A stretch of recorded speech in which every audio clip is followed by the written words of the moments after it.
अस्सलाम वालेकुम सामीन। 18 रबीउल आखिर और 11 अक्टूबर है। ख़बर का उन्वान है, लोग उम्मुल मदारिस पहुँचना शुरू हो गए हैं। ये चंद वीडियोज़ आप देख रहे हैं, ये उम्मुल मदारिस दारुल देवबंद की है, जहाँ आज नमाज ज़ोहर के बाद अफ़गानिस्तान के वज़ीर ख़ारजा जनाब अमीर ख़ान मुत्तक़ी का ख़िताब होने वाला है।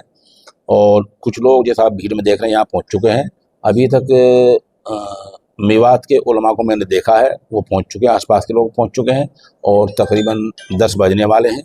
आसपास के लोग पहुँच रहे हैं और सहाफ़ियों की भी एक बड़ी तादाद यहाँ पहुँच गई है। रात एक आवाज़ गश्त कर रही थी कि उम्मुल मदारिस के मोहतिम साहब ने लोगों को मना किया है।